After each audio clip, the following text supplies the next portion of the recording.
Jayo Radha Madhava Jayo Kunja Bihari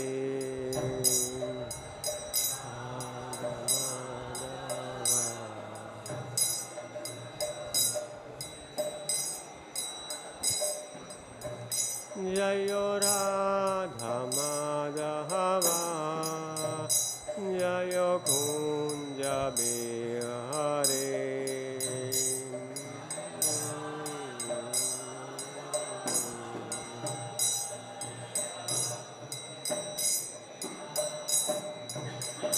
Jai Gopi Jana Vallabha Jayo Giri Varadhari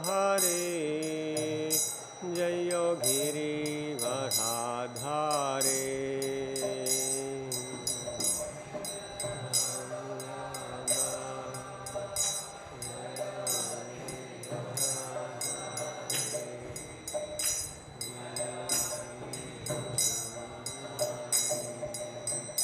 Shodanandana Brajajana Ranjana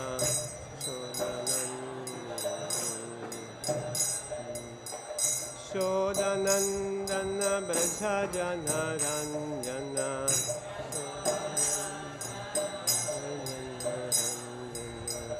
Munatira Vanachare Munatira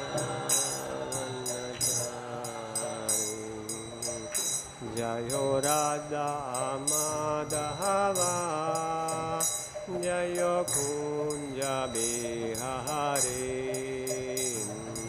Radha Madhava Jayo Kunja Jayo Radha Madhava Jayo Kunja Bihari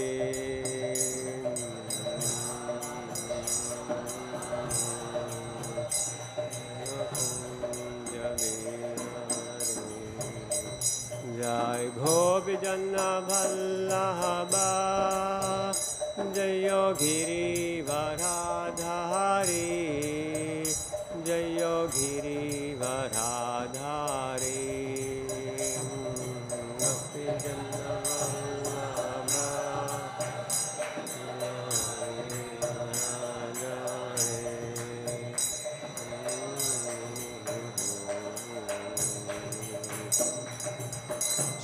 Shodanandana Brajajana Ranjana Shodanandana Brajajana Ranjana Shodanandana Brajajana Ranjana Shodanandana Brajajana Ranjana Munatira Vanachari Munatira Vanachari Jayo Radha Madhava Jayo Kunja Bihari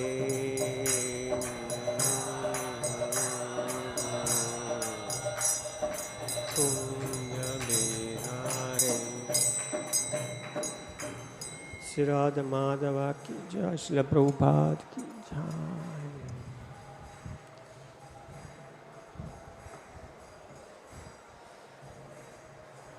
Feels like we are on a soccer field since this is open and two kirtans are mixing up. I hope they close sometimes these walls.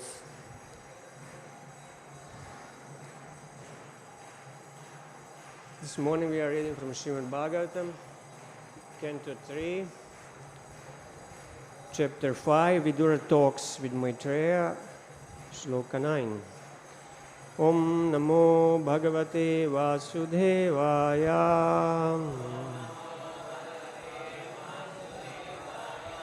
Om Namo Bhagavate Vasudevaya.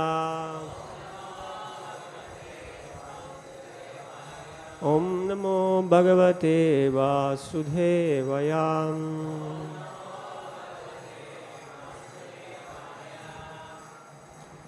Yena prajana mutta atma karma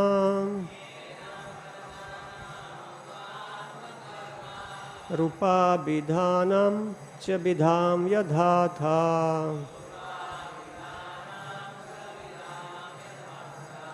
Narayano Vishvastrik Atmayonir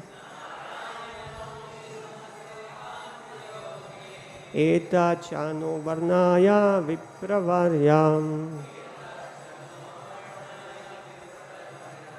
Yena Prajana Muta Atma Karma Rupa Bidhanam Cha Bidham Yadhatha Narayano Vishvastrik Atmayonir Eta Chano Varnaya Vipravaryam.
Vaishnavis?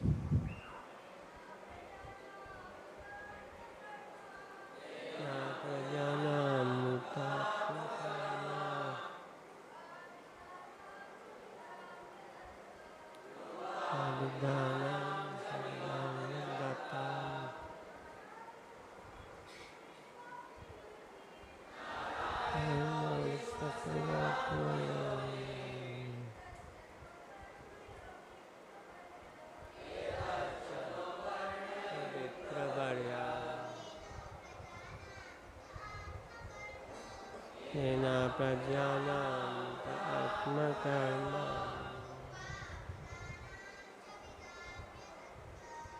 Abhidanam jabidam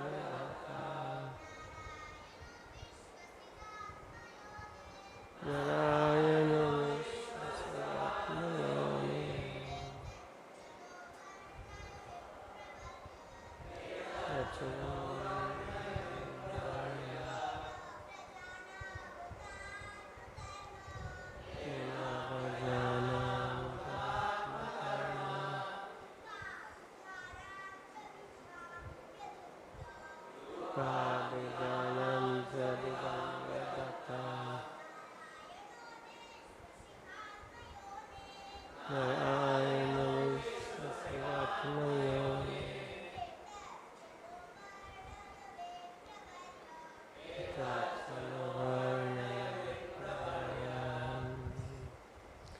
Yena,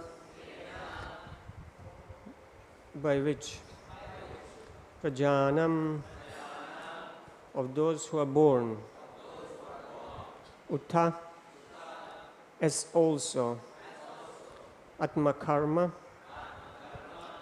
destined engagement, rupa, form and feature, abhidanam, endeavors, cha, also, bidham, differentiation, Vyadhatha, dispersed, Narayana, the Supreme Personality of Godhead,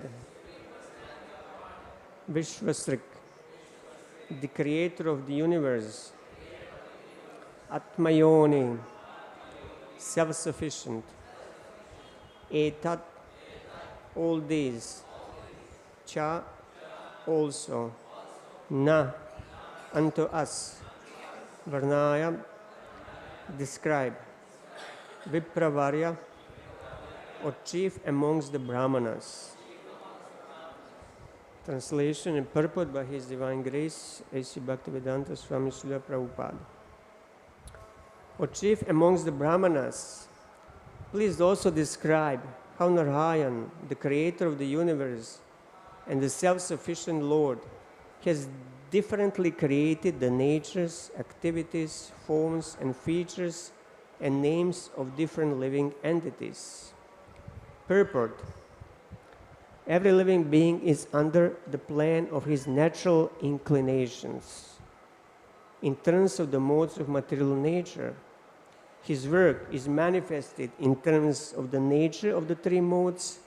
His form and bodily features are designed according to his work, and his name is designated according to his bodily features. For example, the higher classes of man are white, Shukla, and the lower classes of men are black. This division of white and black is in terms of one's white and black duties of life. Pious acts lead one to take birth in a good and highly placed family, to become rich, to become a learned, and to acquire beautifully bodily features. Impious acts lead one to become poor by parentage, to be always in want, to become a fool or illiterate, and to acquire ugly bodily features. Vidura requested Maitreya to explain these differences between all living creatures made by Narayan, the Supreme Personality of Godhead.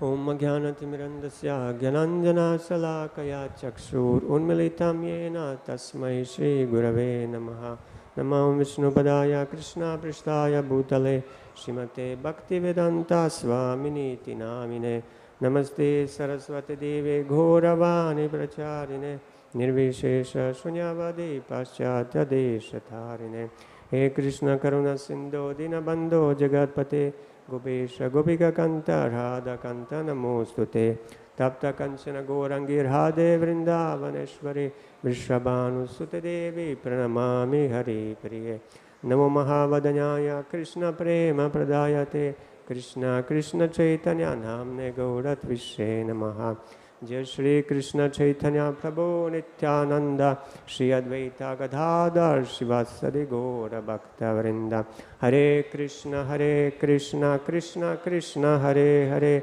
Hare Rama Rama Rama Hare Hare. So Vidura requested Maitreya here to explain these differences between the living creatures made by the Lord. So if you look at the Lord's creation, there is a vast variety of bodily forms in the land, in the water, in the sky. It says 8,400,000 forms are present there, and they are all living in a variety of living circumstances. And this variety is manifested in the terms of the modes of material nature.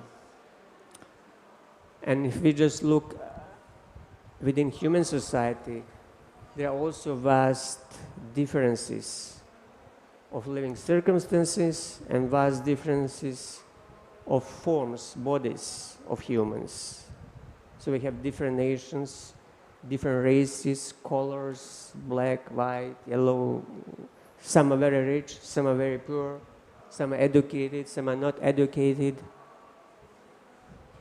It's interesting here that Srila Prabhupada gives example that higher classes are white and the lower classes are black. This is not absolute rule. It's just an example which sometimes applies and sometimes may not apply. Otherwise, all people living in the West, they will be higher class, but obviously they are not, just because their skin is fair, because there is a less sun there, doesn't mean that they are in a sattva guna. Similarly, inside of India, just the people in the North India, they have the lighter skin complexion. Doesn't mean that they are higher than the South Indians. But perhaps within one locality and one ethnic group, this could be more applicable within the context of the Varnashrama society. So lower classes in the Varnashrama society, they perform lower types of work like cleaning or working in the fields. So they are more exposed to the sun, and naturally their skin color becomes more dark. And higher classes, they don't need they don't perform such work, and they are not so exposed to the elements, and naturally their skin complexion becomes lighter. Anyway, this was just one example, and certainly Srila Prabhupada, he was not a racist to mention that those who are lower class, they are black. It's just an example. But idea here is that internal states of mind and the modes of nature that prevail the mind and consciousness, they become manifested externally, that you can notice it on external bodily features, that you recognize it. So this is the point, that what is inside comes out outside, and then you can recognize it according to certain description. For example, if somebody looks very kind of stern and strict and tense, looking very intense and rough with tightly pressed lips, you could, to a certain degree, infer that he gets angry very often, that somehow his emotional states are leaning towards the anger and violence, and it just becomes manifested as the bodily feature on his face. Physiognomy is the science that studies the states of mind that are visible on the face. On the just basis of the bodily features, of the facial characteristics, you can recognize the character of people. For example, when Sukadeva Goswami, when he entered the assembly of the sages to speak to Maharaj Parikshit, the sages there, Prabhupada mentions, they were experts in physiognomy. They immediately could recognize that this is a very, very exalted soul. His face was lotus-like, and all his bodily features resemble Krishna's bodily features. And even his skin complexion, they resemble Krishna's complexion. It was like a shyam, like a rain cloud. So that means that he was so much absorbed in Krishna that his bodily features assumed Krishna's bodily features. So this is the lesson that we can derive here. So whatever and on whomever we meditate upon intensely, his characteristics we gradually assume. I remember a long time ago, maybe 25 years back, when I still had a job and I was sitting in some office, in some bank office. I had not much work on some days, so I was just reading Prabhupada's books and sometimes Prabhupada's biographies. So that particular day I was reading, I remember still, My Glorious Master of Burijam Prabhu. And he wrote it so nicely, and I was completely, absorbed in Prabhupada Lila, and I was completely oblivious of everything around me. And some colleagues were just coming in and out from the office. At one moment, few of them, they gathered in front of my desk, and then they were looking at me and talking. And one of them was saying, "Look at him. Today he looks so special. so radiant, some effulgence is coming. What is this? Did you use some special cream, some beauty product? Can you tell us a secret? They were asking me. Of course, I laughed them off. I just dismissed them. But then I realized that actually just because I was thinking so deeply about Prabhupada, it became visible to outside people. Because Prabhupada is such a pure soul that even, meditation on him, gives you some, some radiance because he's all radiant. So that's why we want to meditate on Krishna and his devotees who are pure, who are above the modes of material nature. Because in this way, we also acquire their characteristics and their qualities. But let us go back to these differences that come from different individual karmas and karma phalas, the results of actions and fruits. So what makes a living being act in a certain ways and thus shape their own destinies? There are two very important concepts that I want to mention here. One is called samskara, another is called vasana. So what is samskara? Samskara refers to mental impressions, imprints left on the mind by previous past experiences, actions, and thoughts. So everything we see, hear, smell, taste, touch, think, or do, it leaves some impression, some samskara on the mind. And obviously these impressions, they can be positive, they can be negative or neutral, and they all influence our perceptions, our behavior, our habits. In terms of strength, how deeply they became impressed, embedded in the mind, they can be strong or weak to various degrees and shades. And it will all depend on the intensity of the experience. If something is very casual, in perception, it might not be very strong sanskara. But if something is very, for example, traumatic, accompanied by strong emotions and feelings, it can leave very strong sanskara that can last your whole life. That's why traumas is so difficult to heal. Or it could be good experience. For example, who remembers their first prasadam? And first time you tasted prasadam.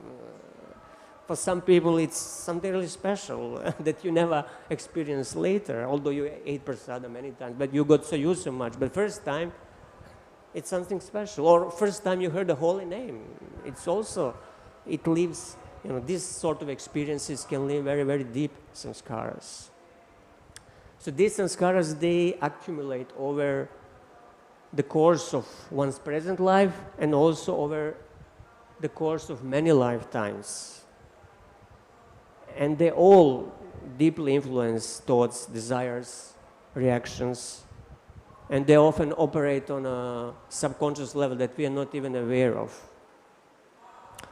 And then there is a second concept called vasana.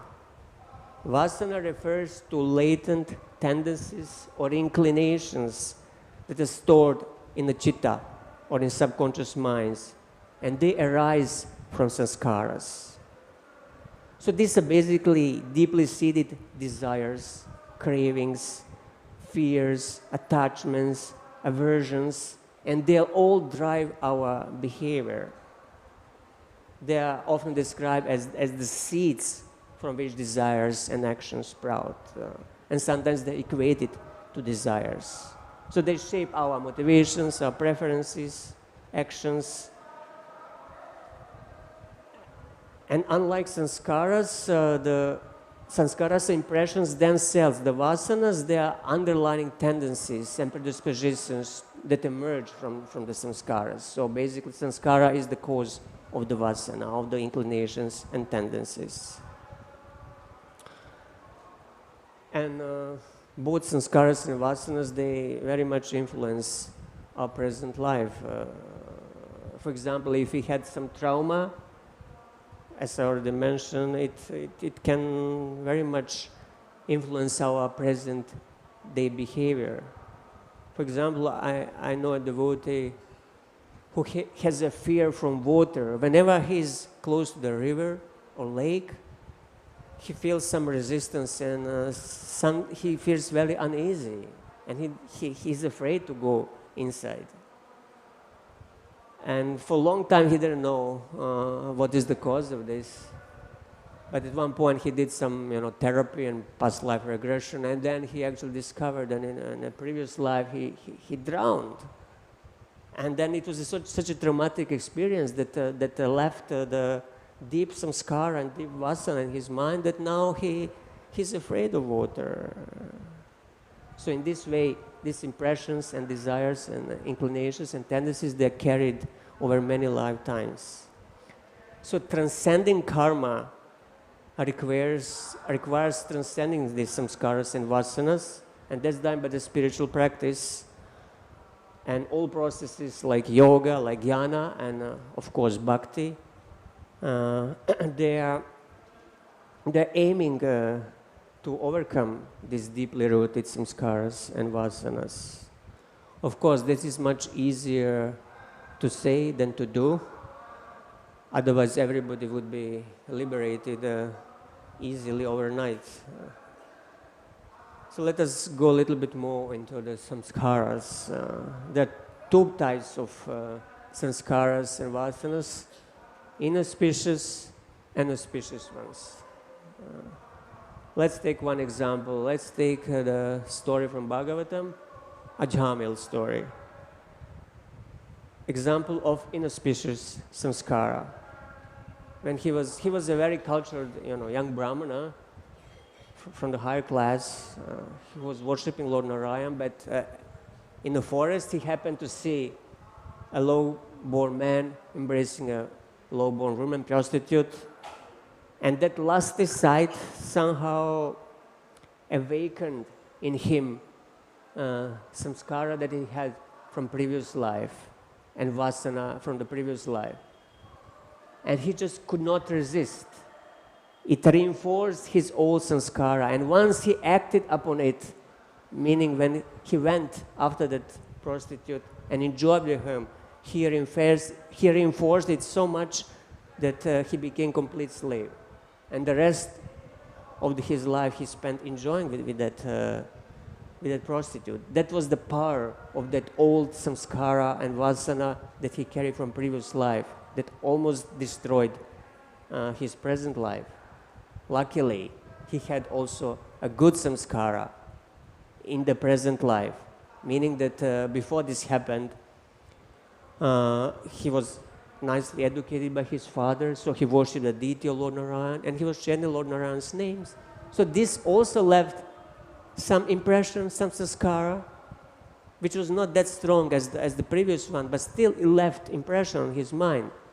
So that's why he named his son according to this habit of chanting the Lord's name. So he named him Narayan, and that saved him at the end of life.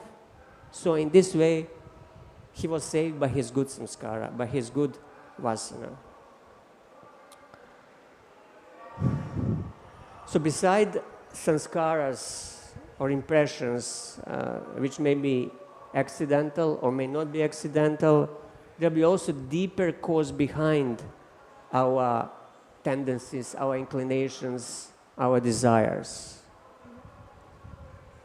Let's take another person from Bhagavatam, somebody of demoniac mentality, for example, Hiranyakashipu. What were his inclinations? Srila Prabhupada mentions inclinations in this period, that's why I'm focusing now on inclinations or vasanas. Of course, Hiranyakashipu's inclinations, they were demoniac, inauspicious. He had a deep-seated hatred of the Supreme Lord and the devotees. He had a hatred of everything godly, hatred of Brahmanas and Brahmanical culture.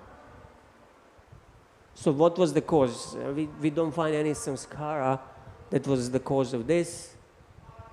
But if you look at the history of the fall of gatekeepers in Vaikuntha, Jaya and Vijay, we find that the cause of Hiranyakashipu's bad vasanas was anger of 4 Kumaras. Somehow he angered 4 Kumaras and they cursed him.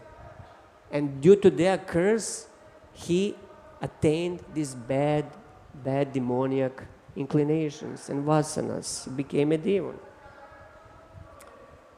And then, on contrary, let's look at his son, Prahlad. His inclinations, his vasanas, his tendencies were completely opposite. They were godly, they were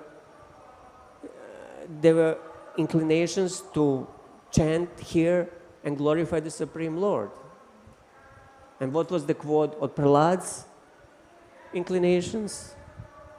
If you remember, when Prahlad was in a womb, his mother was under the care of Narada Muni, and Narada Muni instructed her. He spoke Bhagavatam, he spoke for quite some time, instructing the child in the womb together with the mother. And thus, the cause of Prahlad's inclinations was the mercy of a saintly person, mercy of Narada Muni.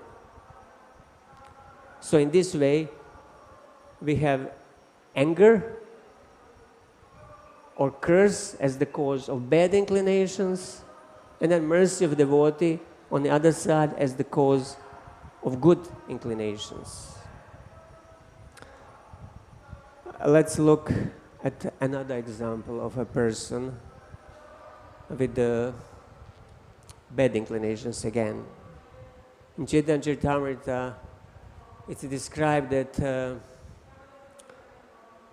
Lord Chaitanya Mahaprabhu had one god uncle, meaning the god brother of his spiritual master, called Ramachandra Puri.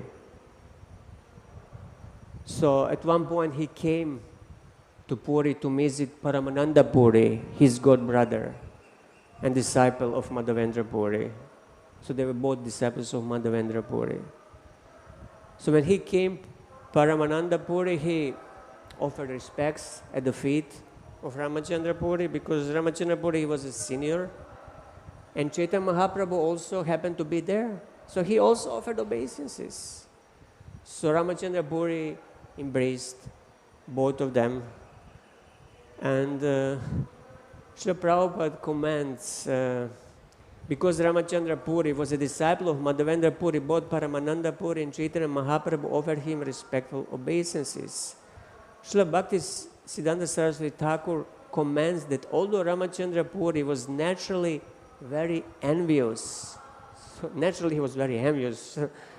and although he was against the principles of Vaishnavism, or in other words, against the principles of the Supreme Personality of Godhead and his devotees, common people nevertheless addressed him as Goswami or Gosani, because he was superficially in the renounced order and dressed like a sannyasi.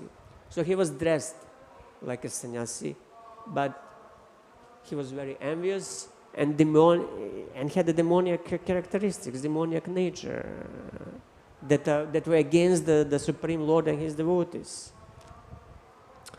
So these were his predispositions, his inclinations, and his tendencies. Krishnadas Kaviraj and Saraswati Thakur, they explained at the very beginning of these pastimes. So when he came there, three of them, Chaitanya Mahaprabhu, Paramananda Puri, and Ramachandra Puri, they talked for some time about Krishna. And at that moment, at one point, Jagannatha Pandit, he came there and extended invitation for lunch to Ramachandra Puri. Ramachandra Puri accepted the invitation, he went for lunch. Jagannatha ordered huge quantities of Lord Jagannath's Mahaprasadam, and he served Ramachandra Puri to his full satisfaction. When he finished eating, Ramachandra Puri, he told Jagannatha, now you please take prasad. I will serve you. So he washed his hands and he seated Jagannatha and started serving him. And he served him more and more and again. Although Jagannatha was already full, still Ramachandra Puri, he insisted, no, you must eat more, you must eat more. So in this way, he fed him till his neck. And when it was finished, Ramachandra Puri proudly exclaimed in front of Jagannatha, I have heard that the associates of Chaitanya Mahaprabhu cannot control their tongues and they eat too much. Now I have personally witnessed this. See, he induced him to eat too much, and now he used this to criticize him. I knew it. I was right. Jagannatha, of course, was perplexed. Anyway, he left and told the incident to Lord Chaitanya and other devotees. So the characteristic or nature or swabhava of Ramachandra Puri was that he would first induce somebody to eat more than necessary, and then he would criticize. So one can ask, how did he acquire this tendency, this inclination to criticize people, even to the point that he would, induce them to do wrong and then criticize them? How did he acquire this tendency? How it was that it was present in his character? The answer is that it was offense to his spiritual master, Madhavendra Puri. When the Madhavendra Puri was at the end of his life, Ramachandra Puri came there to visit him, and being suffering separation from Krishna, Madhavendra Puri, he would, cry out, "Oh my Lord Krishna, I could not reach you, nor I could reach your abode Mathura. I'm dying in unhappiness." And Ramachandra Puri, he was listening to this, he was thinking, why is my guru lamenting? He's supposed to be, firmly fixed in Brahman, and Brahman is, Ananda. He should be blissful. So he told him, why are you lamenting unnecessarily? Fix your mind on Brahman. And when Madhavendra Puri heard this, he became very, very angry. "Oh, you rascal, you came here to give me pain. Don't show your face here to me. Just go anywhere you like. Get lost from here. I don't want to see you anymore. Otherwise, if I see you, I shall not attain my destination." So Krishnadas Kaviraj, he comments, "Eje Srimadavendra Shripad Upeka Korila Se Aparade Inhar Vasana Janmila." Again, have this word Vasana. So Ramachandra Puri was denounced by Madhavendra Puri, and due to this aparad, what was created? Vasana was created. Inclination, tendency, and material desire appear within him. So it's not that he had it from time immemorial. No, he was a normal person, but because of this grave offense to his guru, he attained this vasana, this inclination to criticize others. And Srila Prabhupada comments actually on this word. The word vasana, he translated as material desire, refers in this particular case to dry, speculative knowledge. Meaning that dry speculation is a type of a material desires. So due to curse of his spiritual master, due to unsatisfaction of his spiritual master, he attained inclination to speculate like a Mayavadi, and inclination to criticize others. A.J. Srimadavendra Shripad Upeka Kuril, I already read it, yeah. See, yeah. So one who is attached, the translation, one who is attached to dry speculative knowledge has no relationship with Krishna.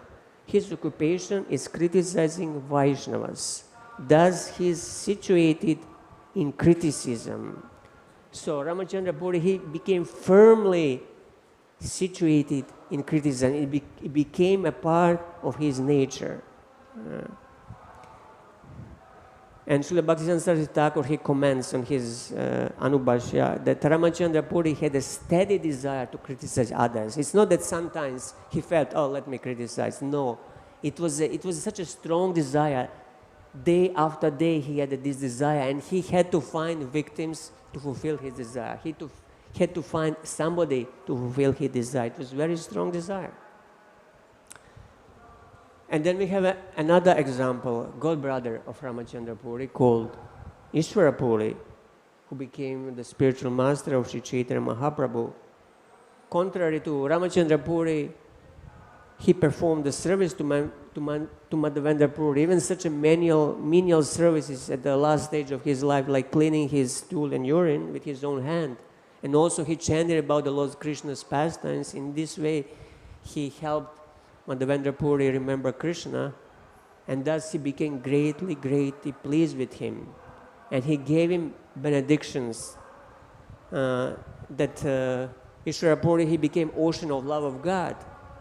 And he was blessed so much that even Chaitanya Mahaprabhu, took initiation from him and accepted him as his spiritual master.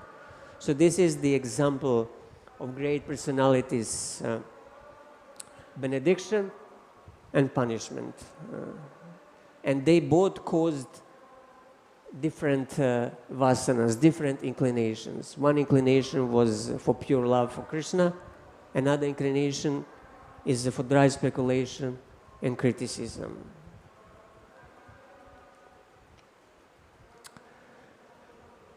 So Ramachandra Puri, when he was staying in the Jagannath Puri, after this incident with Jagannatha, he wanted to find fault with the Chaitanya Mahaprabhu himself. So he was gathering intelligence. He was gathering different sort of informations. What was Chaitanya Mahaprabhu doing? Where he was eating, sleeping? What were his regulative principles? What was his lunch? And everything. Just he wanted to know, to find some fault. Although he struggled very, very hard, he could not really find anything because Chaitanya Mahaprabhu was such exemplary sannyasi. And he followed very strictly all the rules and regulations of sannyasa ashram. But when he could not find, he imagined. He just, created the fault himself. And he said he must be eating sweets at night when nobody sees it. And how can a person in renounced order can eat so many sweets? And then in this way he blasphemed Lord Chaitanya to different personalities in Puri to associate Lord Chaitanya. And the rumors about his blasphemy even came to Chaitanya Mahaprabhu, but he remained unaffected. So at one point, Ramachandra Puri, although he was criticizing him behind his back, he would regularly come to visit Chaitanya Mahaprabhu. And Chaitanya Mahaprabhu, every time he would offer his obeisance and touch Ramachandra Puri's feet, Ramachandra Puri, he would bless him, bless the Lord. And at one point, when he came to visit him, he noticed that there were some ants crawling here and there in the room of Chaitanya Mahaprabhu in Gambhira. So he said, wow, I heard from others that you are eating sweets during the night, and now I found the evidence myself. These ants must be here because you ate the sweets during the night, and now they are eating the remnants. And in this way, he criticized the Lord directly in front of himself. And then he left. And of course, the Lord accepted this unwarranted chastisement very humbly because it was his god uncle, the godbrother of his spiritual master. So he didn't want to protest. And he immediately told Govinda, from now on, I will accept only half of what I was normally eating. So whoever invites me for lunch, I will accept only the bare minimum. So he decreased his eating to half. And Govinda also, he could not, of course, eat normally when the Lord was eating half of his normal meal. So he also decreased. And Lord Chaitanya's associates, they also became very disturbed and they also decreased their eating.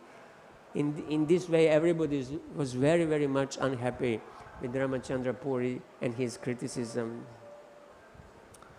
And it lasted for some time, and then at one point, Ramachandra Puri, he left Jagannath Puri to visit some other holy places, and then the Lord resumed his normal eating habits, and everybody was very, very, very much relieved.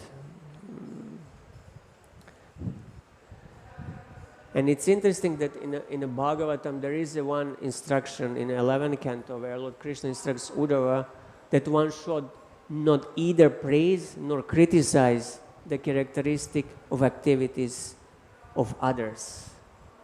But it's explained that this injunction for non-praising is a lower type. One can sometimes neglect it and praise others, but injunction for not criticizing is stronger and should be always obeyed. But Ramachandra Puri, he behaved exactly the opposite. He would never praise anybody and he would always criticize. So he turned everything upside down.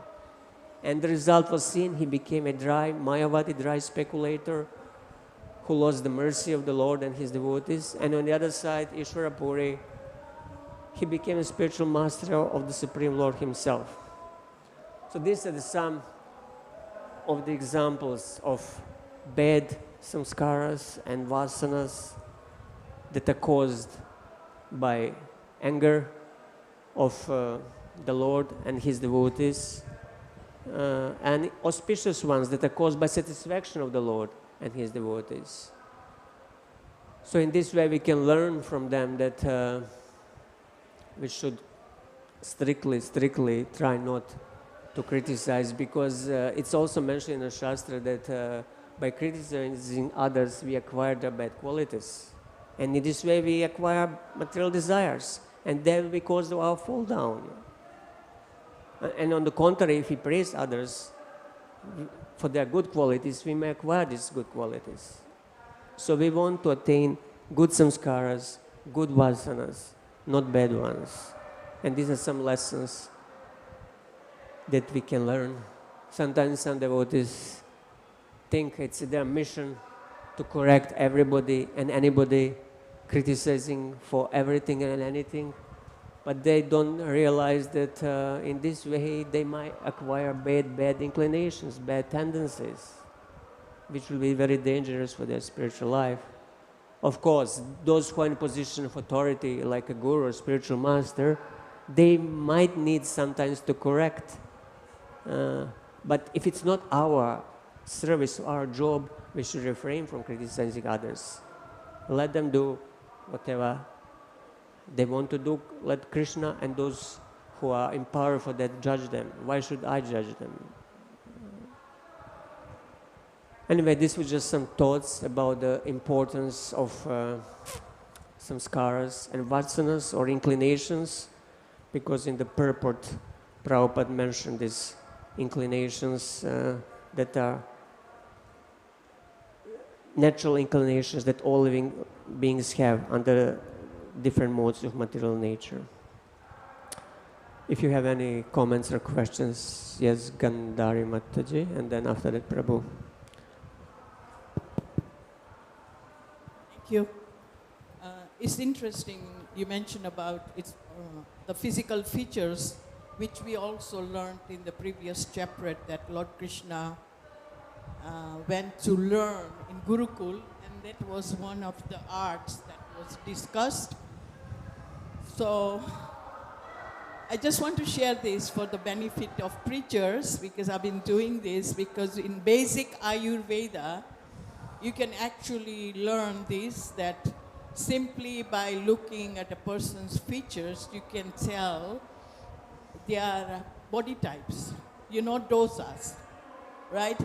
So it becomes so much fun at trade shows, right?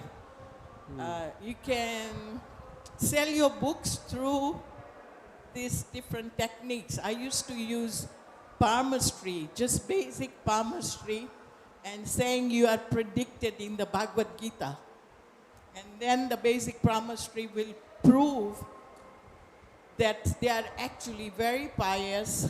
Not only that, but they are almost devotees, because in order for them to come in contact with devotee means they have already gathered a lot of Agyata Sukriti, especially in the trade shows where there is chanting, prasad.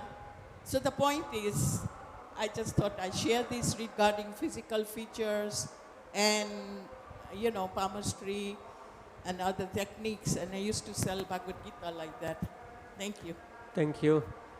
Yes, it could be useful, but it can be also dangerous, because if we know some physiognomy or palmistry or astrology or whatever, we might be inclined to judge and then say, oh, I think he has this bad quality, and then we start criticizing.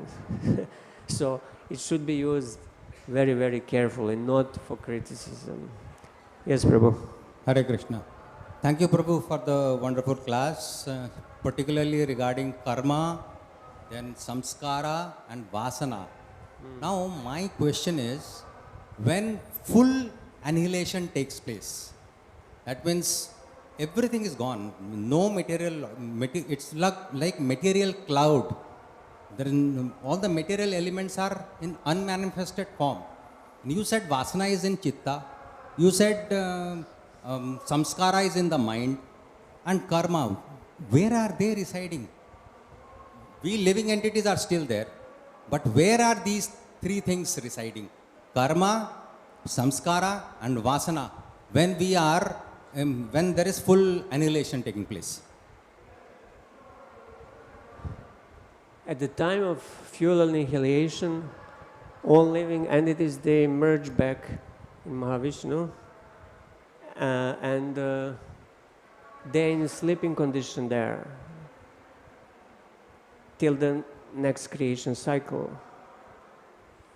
But their desires, their sanskaras, their vasanas, they remain within them.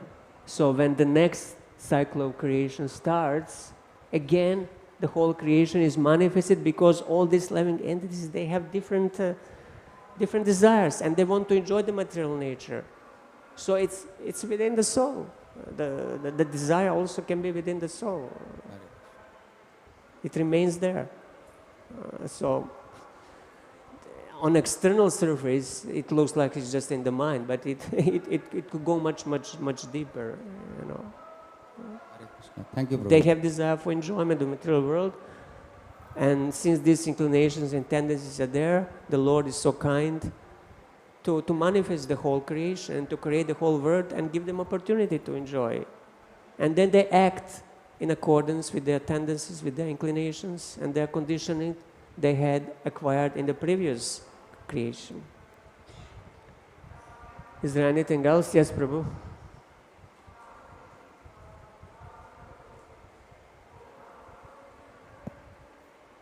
Hare Krishna.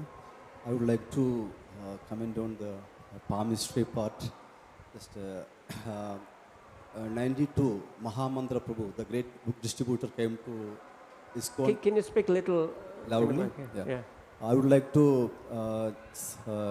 give a small comment on the palmistry answer. 1992, Mahamantra Das Prabhu, who is a book distributor in ISKCON for a long time. So he came to ISKCON Thiruvananthapuram temple. I was there, we were the brahmacharis. So then he told me one incident, how we can distribute more books. That is, he told that when he was going for book distribution, he was taking only small books. So then one of the sannyasi came to visit his temple. He saw his bag only small books. Then he asked the Mahamantra Prabhu, are you not taking any big books? Prabhu, Amahara is very difficult. Nobody is buying. Only small books only they buy. Big books they don't buy. No, you pray to Prabhupada. Then you go and distribute books. Okay. Then based on this instruction, he gone back to the godown again. He took one Teachings of Lord Chaitanya, which is a big book. And then gone to Prabhupada Murti, and he kept there and offered prayers to Prabhupada. I am taking this book, Prabhupada. By your mercy, may I be able to sell this book. Then he gone to the book table where he used to put the book table every day, and he knows that he will not able to sell this. He kept it under the table, and after the whole day was there, the end of the whole book distribution, you're going to wind up. So one Mataji came and she was looking under the table. Oh, you don't have any big books? Yes, I have. So immediately took from the down of the table and he showed it to the Mataji, and she took it. So from that he understood that by praying to Srila Prabhupada, I able to distribute more books. So this is like Mahamantra Prabhu personally told me this in 1992 in Trivandrum. Yeah, thank you for sharing. Yes, Prabhu. I have a question. Please. After you said No, you please go on. Okay. Bro, you said about vasanas, samskaras, you know, and you gave the example of Ajamil, how he came in contact with some bad samskaras. So in this day and age, wherever we go, these samskaras are present. So like our fall down, it seems like it's imminent. So what is the hope that we can rise above these samskaras and Yeah, the present day and age, the bad sanskaras you can acquire anywhere just by, swipe on a mobile phone or a click on a laptop, and that can damage you. So one has to be very, very careful how much he's exposing his mind to the bad influences. But of course, the sanskaras also exist, with bad sanskaras exist within us.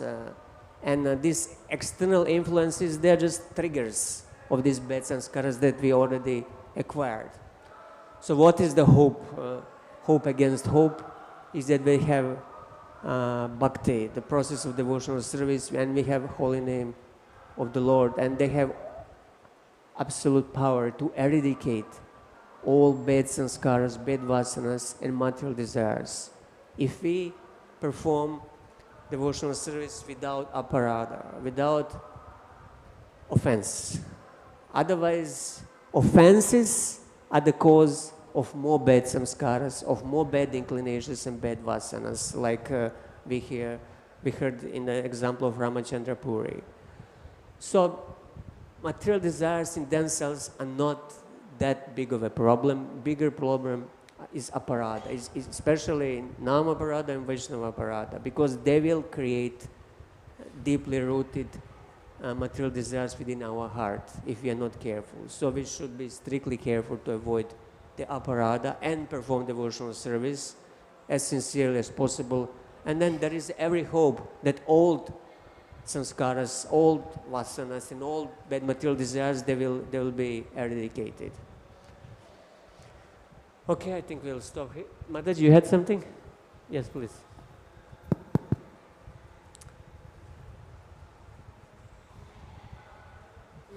Thank you very much for your Thank you. lecture.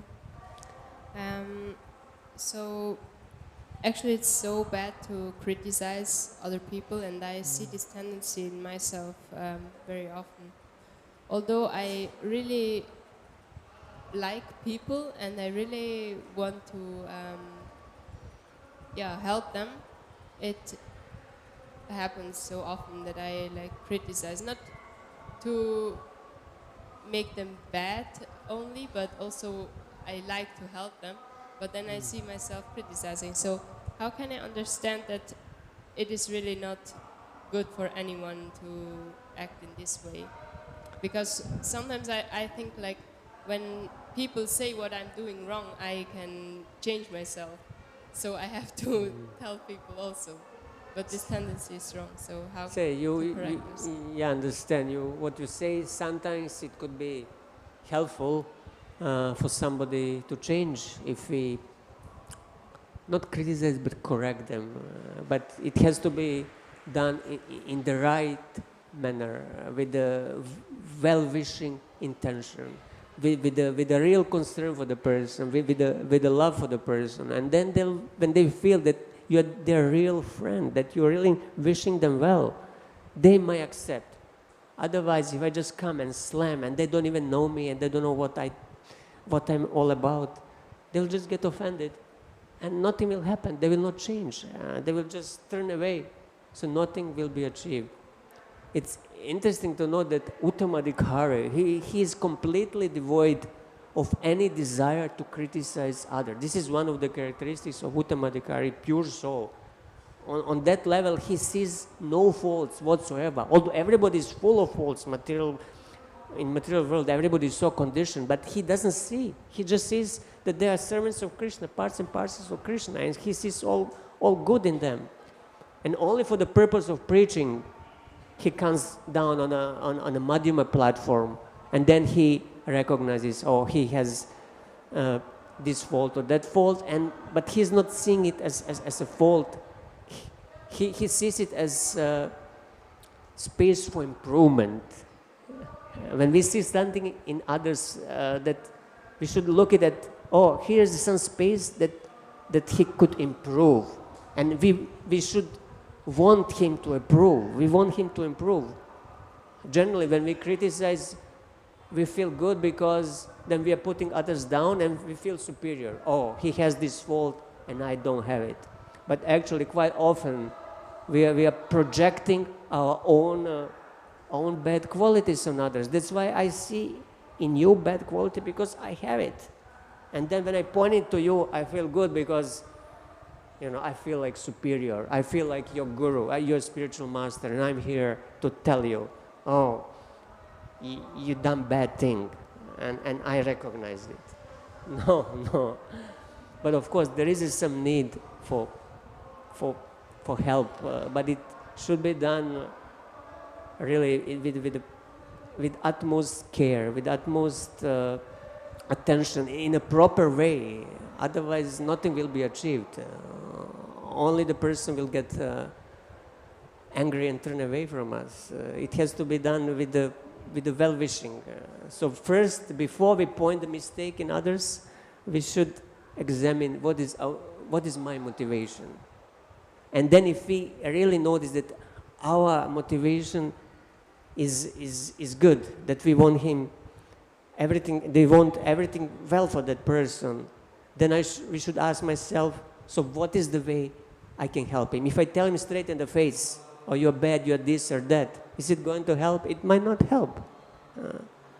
So maybe we can try some other way. Maybe we can try to show by our own example how it should be done if he did something wrong, or try to encourage him in some another way. Generally, just pointing mistakes, people don't like it. Nobody likes it. One really has to be very, very tolerant to accept corrections. Yes, today, Mataji, you wanted to say something?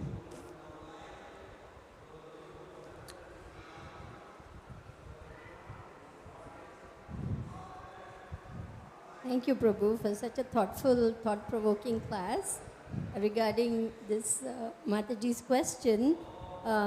His Divine Grace Srila Bhakti Siddhanta Saraswati Thakur Prabhupada says that the spiritual master has the thankless task of criticizing his disciples. Why do you want to take on this seva?